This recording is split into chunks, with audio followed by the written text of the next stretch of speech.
இது பணவீக்கம் குறித்தான அம்சம்.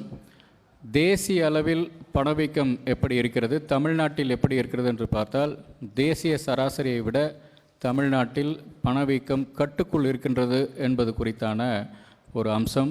நம்முடைய பொருளாதாரம் எப்படி செயல்படுகிறது, பொருளாதார வளர்ச்சி எப்படி முக்கியமோ அதே போல் பணவீக்கமும் முக்கியம். ஏனெனில் பணவீக்கம் என்பது ஏழைகளின் மீதான மறைமுக வரி என்று பொருளாதார வல்லுநர்கள் அடிக்கடி குறிப்பிடுவார்கள். பணவீக்கத்தை கட்டுப்படுத்துவதும் ஒரு அரசினுடைய கடமை. அந்த வகையில் சிறப்பாக தமிழ்நாடு அரசு செயல்பட்டிருக்கிறது என்பது குறித்தானது. அடுத்து கேபிட்டல் எக்ஸ்பெண்டிச்சர், நம்முடைய செலவுகள், மூலதன செலவுகள் என்று சொல்லக்கூடிய வகையில் நம்முடைய நிதி கட்டுமானத்திற்கும் கட்டமைப்புகளுக்கும் எப்படி செயல்படுத்தப்படுகிறது, செலவிடப்படுகிறது என்பது குறித்தான ஒரு செய்தி தொடர்ச்சியாக நாம் அதிக செய்து கொண்டிருக்கோம். அதுவும் குறிப்பாக 24-25ஆம் ஆண்டு 47,000 கோடி அளவில் நாம் கட்டமைப்புகளுக்காக செலவிடம் செய்ய போகின்றோம். இது மிக முக்கியமானது. குறிப்பாக சென்னை மெட்ரோ ரயில் திட்டத்திற்காகவும் இதில் அதிகம் செலவிடுவதற்கு வாய்ப்புகள் உண்டு. அடுத்து இது நிதி பற்றாக்குறை. நிதி பற்றாக்குறை 3.5% இருக்க வேண்டும் என்று நம்முடைய நிதி பொறுப்புடைமை சட்டம் சொல்கிறது. அதே போல் நிதிக்குழுவும் சொல்கிறது. அந்த வரம்பிற்குள் நாம் இருக்கிறோம். அதே நேரம் ஒன்றிய அரசினுடைய அந்த நிதி பற்றாக்குறையும் இதையும் ஒப்பிட்டு பார்த்து நாம் தெரிந்து கொள்வதற்காக இந்த செய்தி. அடுத்து டெட் டு ஜிடிபி, இதுவும் அதே போல் மொத்த பொருளாதாரத்தினுடைய அளவு, அதில் கடன் எவ்வளவு என்று அதை பார்த்தால் நிதிக்குழு 15வது நிதிக்குழு அனைத்து மாநிலங்களுக்கும் பரிந்துரைப்பது every state shall have the gliding path to reduce the debt sustainability என்று சொல்வார்கள். உடனடியாக அதை மாற்றாமல் கிளைடிங் பாத் என்று சொல்லக்கூடிய அளவில் சரிவு நோக்கி படிப்படியாக குறைக்க வேண்டும் என்று, அந்த வகையில் படிப்படியாக நாம் குறைத்து கொண்டிருக்கிறோம் என்பது ஒரு முக்கியமான ஒரு செய்தி. அடுத்து இது நம்முடைய வருவாய் கொடுத்தது அனைவருக்குமே தெரியும். நிதிநிலை அறிக்கையிலும் நிதியமைச்சர் அவர்கள் மிக விளக்கமாக எடுத்து சொன்னார். மிக நெருக்கடியான காலகட்டத்தில் நம்முடைய வருவாய் எவ்வளவு சிக்கல்களுக்கு உள்ளானது என்பது குறித்து விரிவாக நிதிநிலை அறிக்கையில் சொல்லப்பட்டிருக்கிறது. அதற்கு மிக முக்கியமான காரணம், தமிழ்நாடு சமீபத்தில் சந்தித்த 2 தொடர் இயற்கை பேரிடர்கள். அந்த இயற்கை பேரிடர்களால் 2 விதமான சிக்கல்கள் நமக்கு வந்தன. ஒன்று, வருவாயில் நமக்கு குறைவு ஏற்பட்டது. வருவாய் அதிகம் கொடுக்கக்கூடிய சென்னை ஒட்டியுள்ள மாவட்டங்கள் மிக்ஜாம் புயலால் மிகவும் பாதிக்கப்பட்டன. தென் மாவட்டங்கள் பாதிக்கப்பட்டன. வருவாய் குறைவு அதனால் வந்தது. அடுத்து அந்த வெள்ள நிவாரணத்திற்கென்று நாம் செலவு செய்ய வேண்டியதாக இருந்தது. அதே போல் நீண்டகால நிவாரணத்திற்கும் நீண்டகால கட்டுமான வெள்ள நிவாரணத்திற்காகவும் தி இம்மீடியட் ரிலீஃப் அதற்காகவும் குறுகிய கால நிவாரணத்துக்காகவும் நாம் அதிகம் செலவு செய்ய வேண்டியதாக இருந்தது. இது ரெண்டும் மிக முக்கியமான ஒரு அம்சம். இந்த நெருக்கடிக்கிடையே இந்த நிதிநிலை அறிக்கை தயாரிக்கப்பட்டிருக்கிறது என்ற ஒரு கருத்தை நான் முன்வைக்க விரும்புகிறேன். அப்படி இருந்தாலும் நம்முடைய பொருளாதாரம், தமிழ்நாட்டினுடைய பொருளாதாரம் எப்படி இருக்கிறது என்று பார்க்கும் பொழுது மிகவும் ஆரோக்கியகரமாகவே இருக்கிறது என்பது எங்களுடைய அனுமானம். மிக முக்கியமாக சொல்லப்போனால் நம்முடைய ஓன் டேக்ஸ் ரெவன்யூ என்று சொல்லக்கூடிய சொந்த வரி வருவாய், இது எப்படியெல்லாம் வரும் என்றால், இது வணிக வரித்துறை மூலமாக வரும். வணிக வரித்துறை மூலமாக வரக்கூடிய அந்த வருவாய் கிட்டத்தட்ட 15% வளர்ச்சியை நாங்கள் எதிர்பார்க்கிறோம். அதே போல் பத்திரப்பதிவுத்துறையிலும் சென்ற வருடம் நாங்கள் எதிர்பார்த்த வளர்ச்சி இல்லை.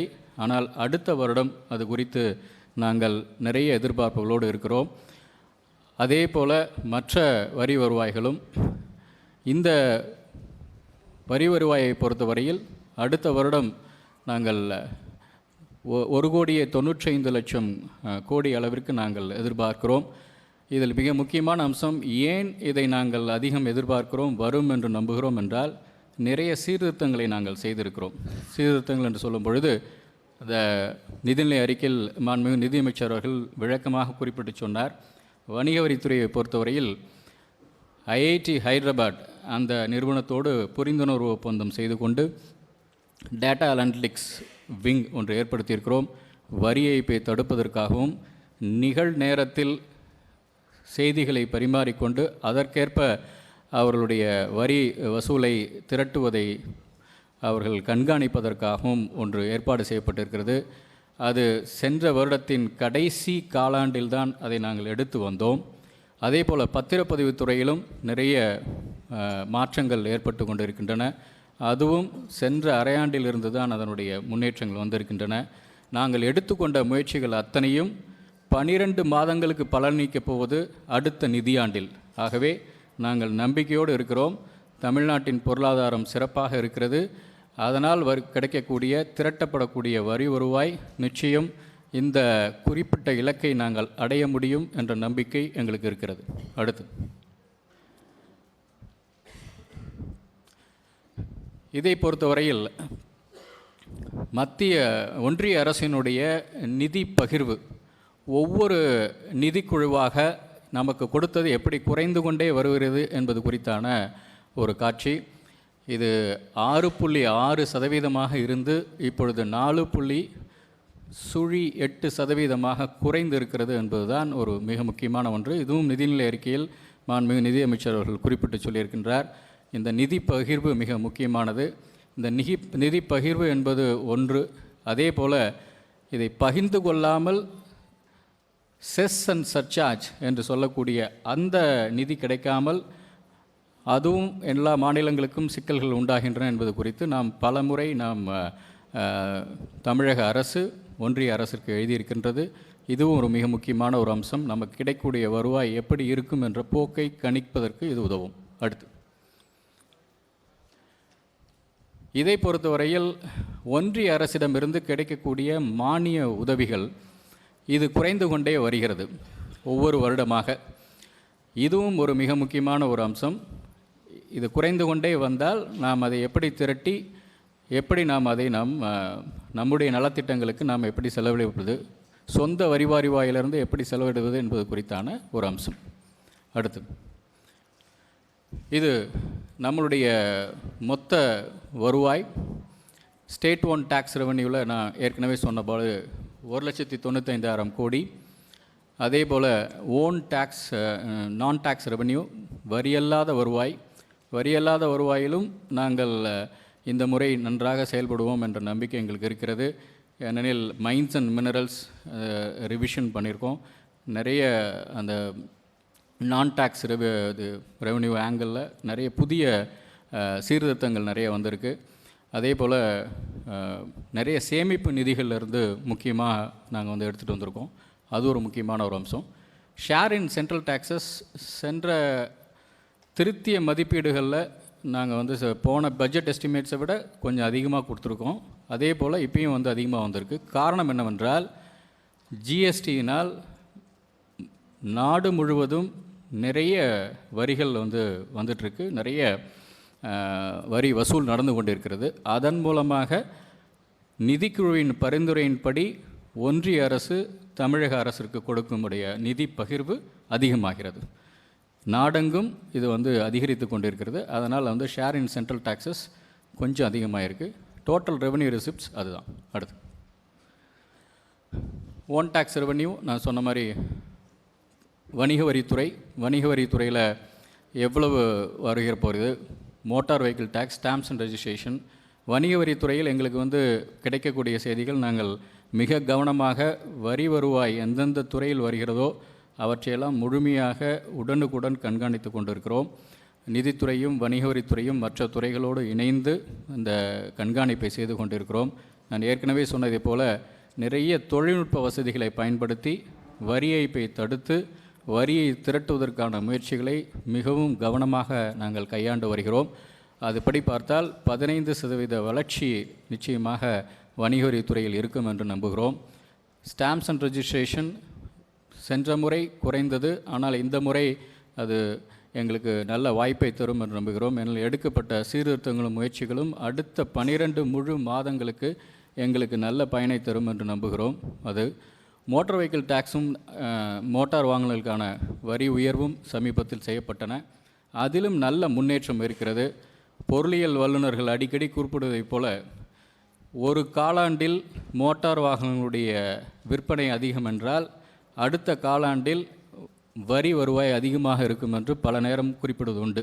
தமிழகத்தை பொறுத்தவரையில் மோட்டார் வாகனங்களுடைய விற்பனை மிகவும் திருப்திகரமாக இருக்கிறது. அதுவும் குறிப்பாக சொல்ல வேண்டுமென்றால் 2 சக்கர வாகனங்களை விட 4 சக்கர வாகனங்களுடைய விற்பனை சற்று அதிகரித்துள்ளது. லக்ஸுரி செக்மெண்ட்லேயும் அதிகரித்துள்ளது. ஆகவே அது குறித்து நாங்கள் மிகவும் நம்பிக்கையோடு இருக்கின்றோம். வரி வருவாயை நாங்கள் திரட்டுவதற்கான அனைத்து முயற்சிகளையும் தொழில்நுட்பத்தின் துணையோடு நாங்கள் எடுத்து சென்று கொண்டிருக்கிறோம். வரி ஏய்ப்பை தடுப்பதிலும் நாங்கள் முழு மூச்சாக ஈடுபட்டு கொண்டிருக்கிறோம். நிதித்துறையின் சார்பாக அனைத்து துறைகளோடும் கலந்து ஆலோசித்து ஒருங்கிணைந்த முயற்சிகளை நாங்கள் எடுத்துக்கொண்டிருக்கிறோம். நம்பிக்கையின் உச்சத்தில் இருக்கிறோம். அடுத்து முத்திரை திட்டங்கள் அநேகமாக நீங்கள் கவனித்திருக்கக்கூடும். குடிசையில்லா தமிழ்நாடு என்று கலைஞரின் கனவு இல்லம் என்ற திட்டம் நம்முடைய ஊரக பகுதிகளில் எடுத்துக்க கணக்கெடுப்பின்படி 8 லட்சம் மக்கள் குடும்பங்கள் இன்னும் குடிசையில் வாழ்ந்து கொண்டிருப்பதாக எங்களுக்கு தெரிய வந்தன. அடுத்த 7 ஆண்டுகளில் 8 லட்சம் வீடுகள். இதில் மிக முக்கியமான அம்சம், ஏற்கனவே இருந்த திட்டங்கள் எல்லாம் ஒரு வீடு 2.25 லட்சம் அளவில்தான், யூனிட் காஸ்ட் என்ற அளவில்தான் கட்டப்பட்டு கொண்டிருக்கும். அது மிகவும் சிக்கலை உண்டாக்கி கொண்டிருந்தன பயனாளிகள் மத்தியில். அவர்கள் இன்னும் கடன் வாங்கி திட்டங்களை முடிக்க முடியாமல் இது 3.5 லட்சம் என்ற உயர் அளவை நிர்ணயித்து இந்த திட்டம் வந்திருக்கிறது. இதோடு கூட ஆளுநர் உரையில் மாண்புமிகு முதலமைச்சர் அவர்கள் குறிப்பிட்டது, ஏற்கனவே கட்டிய வீடுகள் சீரமைக்கப்பட வேண்டும் என்று பார்த்தால் 2.5 லட்சம் வீடுகள் அதுபோல சீரமைக்க வேண்டும்.